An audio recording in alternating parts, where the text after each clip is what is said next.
E olha, agora a gente volta a falar do desgaste entre governo e Congresso e das sucessivas derrotas em votações importantes na Câmara e no Senado. Para isso, eu recebo aqui ao vivo nessa edição do Jornal Jovem Pan, Elias Tavares, cientista político e que sempre participa conosco aqui. Aliás, Elias completou 40 anos esses dias, então está mais experiente para trazer informação para a gente aqui. Parabéns, meu amigo, seja muito bem-vindo, prazer recebê-lo, saúde e sucesso. E eu já te pergunto a tua avaliação da temperatura entre Congresso e governo. Aonde vai parar, Elias? Evandro, muito obrigado aí pela lembrança dos meus 40 anos, né? Estou um pouquinho também rouco, porque hoje o meu time avançou né, na Copa do Mundo de Clubes, então ainda tem que falar com a audiência maravilhosa aqui da Jovem Pan.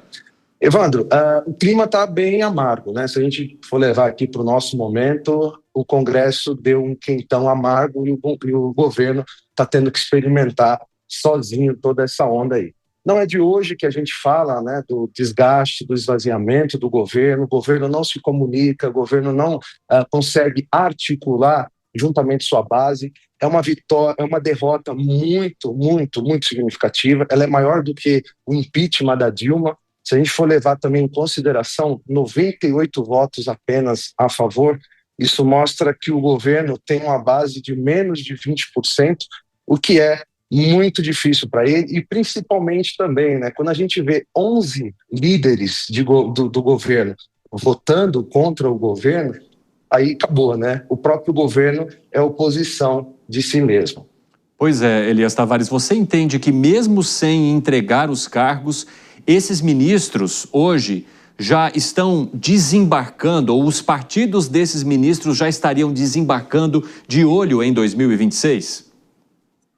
Evandro, sem dúvida, é muito curioso, né? Porque você vê que a base, a maioria da votação, União Brasil, MDB, muitos partidos que hoje compõem o governo federal, eles fazem essa derrota ao governo e, ao mesmo tempo, ocupam os espaços, cada vez ocupam mais espaços. O governo fica vendido, cada vez mais ocupando o governo federal e cada vez mais vendido no sentido justamente de que hoje o governo não consegue implicar num compromisso político com esses partidos. Então, veja só, o cara ocupa o ministério, tem lá seu espaço, acaba fazendo ali né, toda a sua composição política, não implica em nada com o governo, como a gente colocou aqui.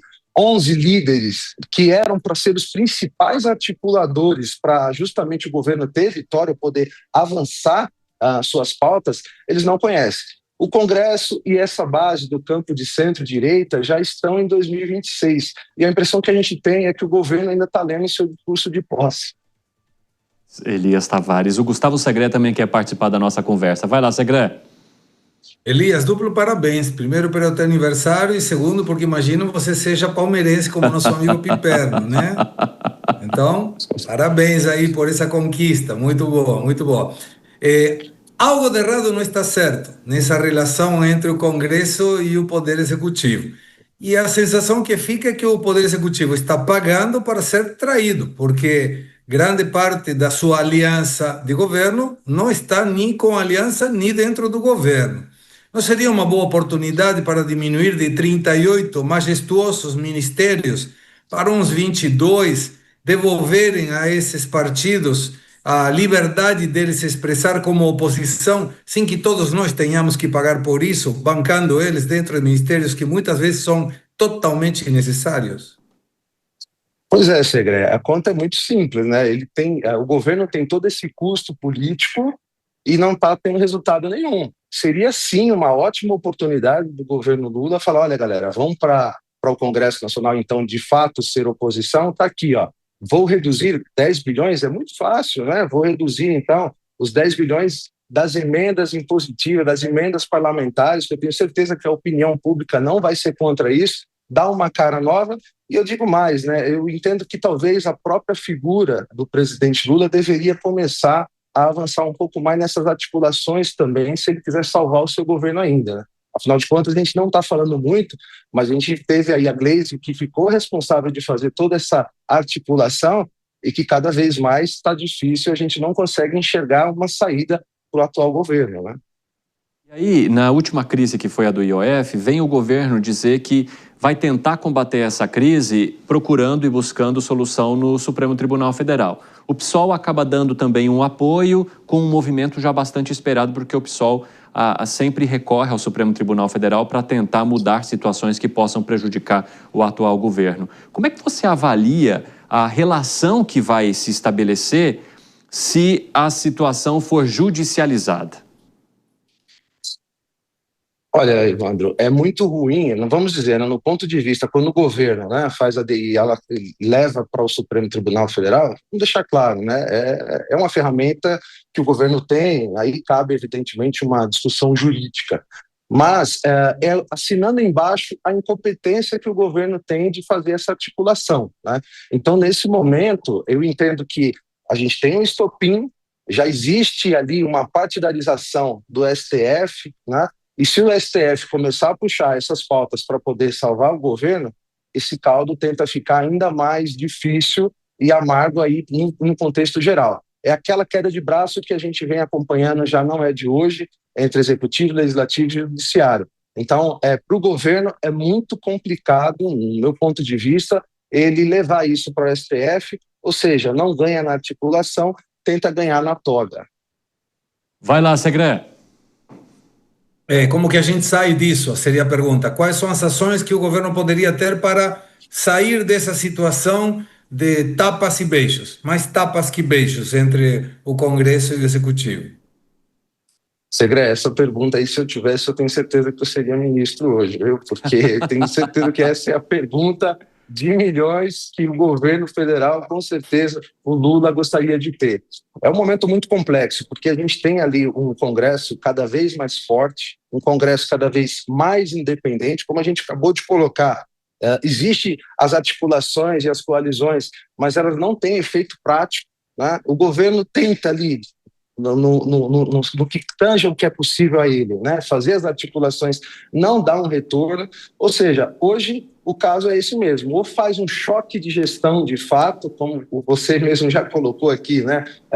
Manda esse povo todo lá para o Congresso ser oposição de fato e falar somos oposição ao atual governo, para que o governo consiga fazer alguma situação. Não vejo essa solução, vejo situações super engraçadas, inclusive, né, para a gente que analisa, porque Guilherme Boulos dizendo que vai fazer uma manifestação, vai ser a primeira vez na história de que a gente vai ter um movimento da população a favor de aumentar um imposto, né? Então, assim, o governo está totalmente perdido, não consigo enxergar um movimento que possa colocar o governo no eixo. E a tônica é a seguinte, né? A gente só vai saber o que vai acontecer mesmo no ano que vem, porque o governo está perdido, mas ao mesmo tempo, né, tem um único candidato à esquerda, né? E aí esse campo do centro é a única condição que eu entendo que o governo do lado da esquerda tem uma vantagem a esse grupo que hoje domina a política nacional. Elias, e nessa crise toda, como sai o ministro Fernando Haddad?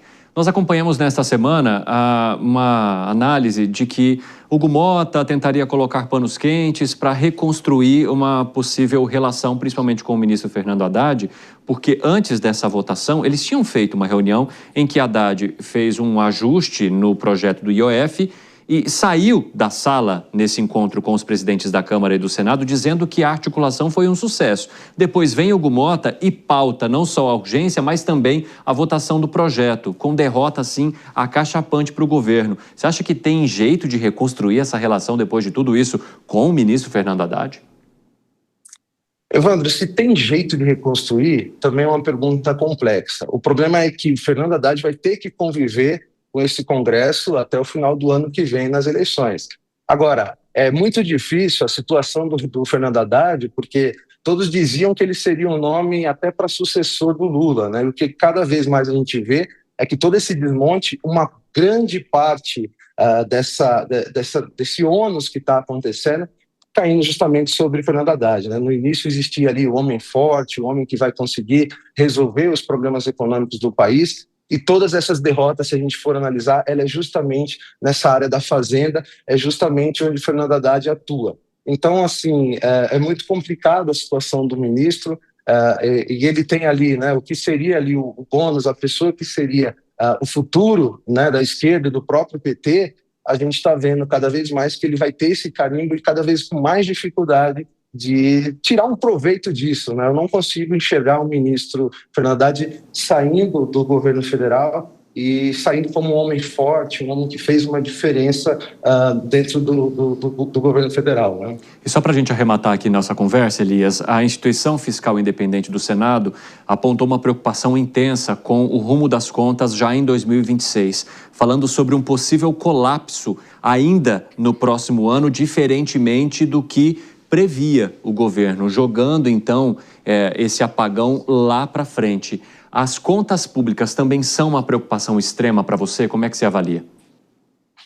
Evandro, sem dúvida, não só para o ano que vem, mas principalmente de 2027. Eu tenho dó do próximo presidente da República que será eleito no ano que vem, porque o cenário que a gente enxerga é um cenário muito desafiador. É óbvio, né, que tem que ser feito um choque de gestão. O governo tem a hora agora, que era a hora de fazer investimentos.